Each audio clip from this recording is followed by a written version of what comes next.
Hello and welcome to another tutorial here at Capo X Productions. My name is David. Today we're going to be looking at the fingerstyle tutorial for Daylight by Joji and Diplo.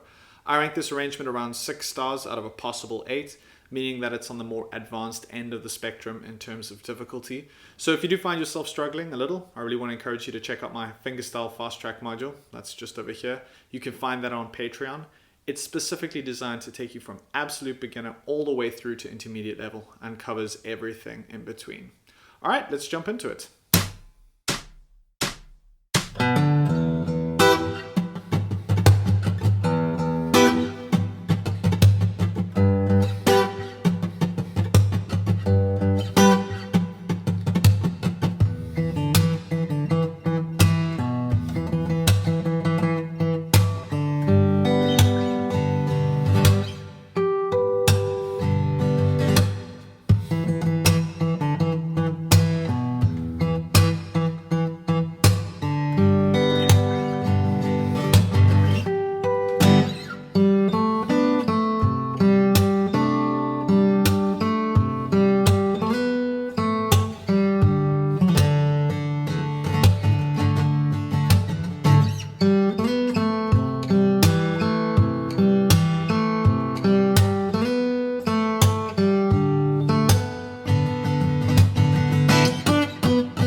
Okay, in this part of the tutorial, I'm going to go through bar by bar and give you a bit of an idea of what the left and right hands are doing.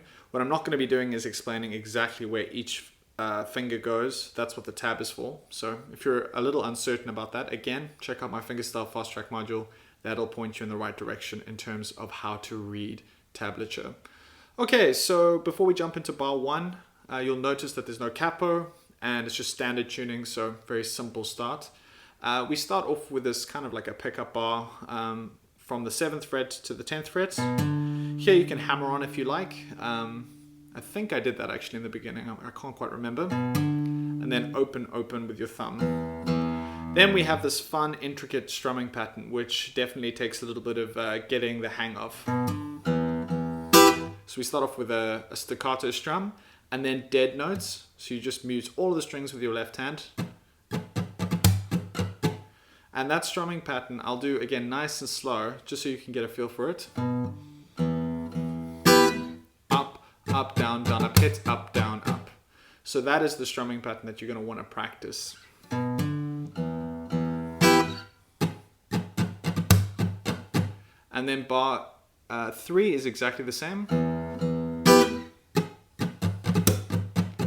Then in bar 4, the position with the left hand changes 3rd fret to a kind of like a C major shape, which is up on the 7th fret with your first finger barring.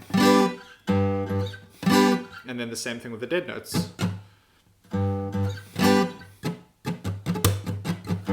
that repeats in bar 5.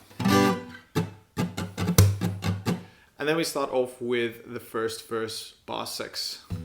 Over here we have a bit of a palm thump. That's what the zeros are above the tab. That indicates a wrist thump. So it's a good thing to practice. And then again, a very important technique that we're going to get here is with our right hand. I've mentioned this in a couple of my tutorials, is we're going to hit with our thumb, and then our index finger is going to be playing a note, in this case on the 2nd fret of the 4th string. And those two things happen at the same time.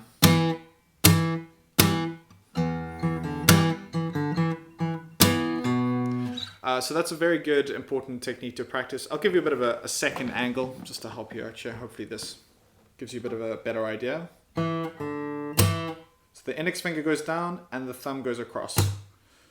It's a bit of a mind warp because your hand is doing two different things at the same time, while going in two different directions, which is kind of like, I don't know, unusual. So yeah, good thing to practice. That's going to crop up a lot in this tutorial. So practice it, make sure that you have it down, and you'll find that everything sort of comes together. Okay, that's bar 6, so let's go from bar 7.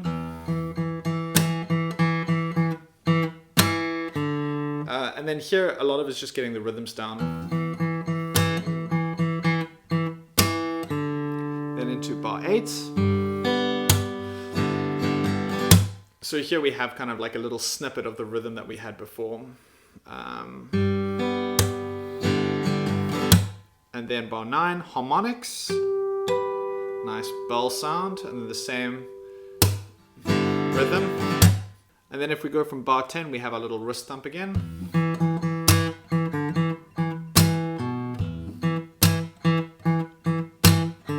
And then same pattern that we had before with the strumming. And then harmonics.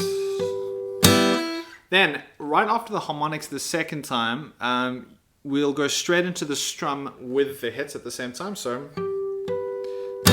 that's bar 13, and then we go into kind of a pre-chorus. Here it's quite important that we are in second position, meaning that our first finger is ready to pick up the 2nd fret, so that we can play this kind of position with our left hand. 2nd finger on the 3rd fret, 3rd finger on the 4th fret. And then we come in with this kind of accompanying figure.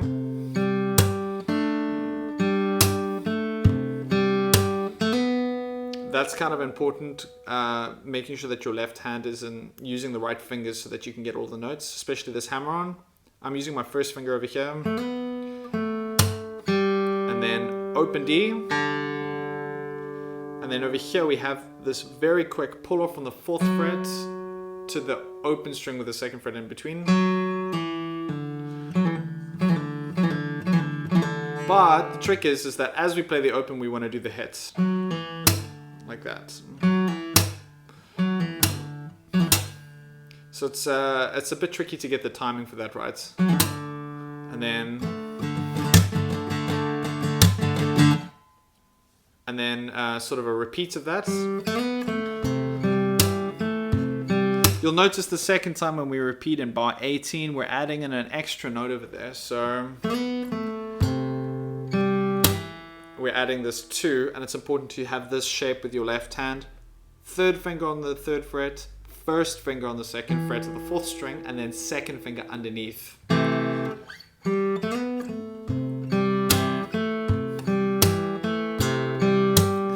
then we slide up on our 2nd finger. Open 4th string, hammer on with your 1st finger. This is bar 20. And again, we have this kind of finicky strumming pattern. And that goes into the chorus at the beginning of bar 21.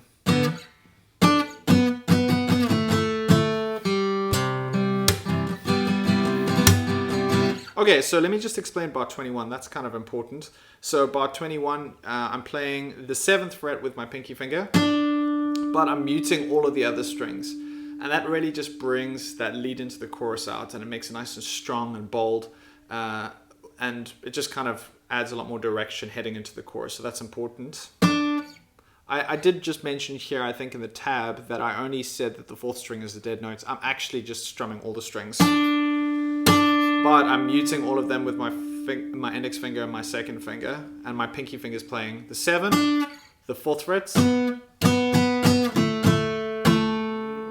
then only when I get to the open string do I just play the open string on its own. Everything else is dead notes plus the note that's supposed to be sounding. So 7, 4, 4, and then 2, open, etc.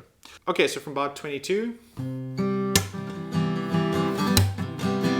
here it's kind of like a C major 7th shape. I shifted somewhere in the middle there to this kind of revoicing of a C major 7th. I have no idea why I did that, because they sound so similar. So if you want, you can just hold one of those and not stress about the second change there. That was a little bit like me being, I don't know, super specific about something. Then bar 23, 24, then into 25, we have the sort of wrist thump returning. Here it's good to shift to that 2nd fret with your 1st finger. Just makes the hammer on a little bit easier. If you can use your 2nd finger, just I find this shape a little bit more cumbersome, so there's definitely a little easier to play with your 1st finger. And then slide up at the end of 26 into 27. And then it's kind of like a D4 chord.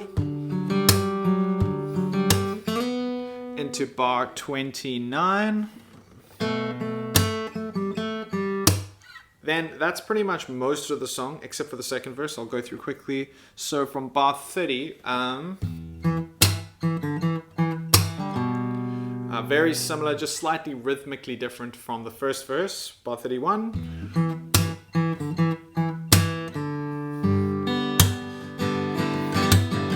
Here I added a couple of extra strums, so you just need to pay attention to those. Bar 34.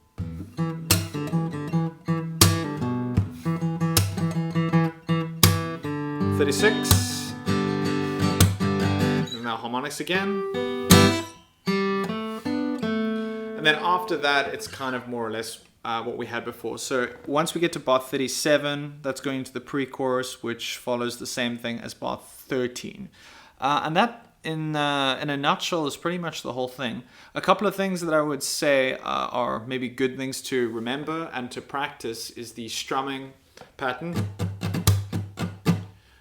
So getting this strumming pattern down, really nice and slow practice, and just paying attention to the emphasis kind of on the up strum as the first one, which is just off the beat. So if you can get that down, I think you will definitely be heading in the right direction.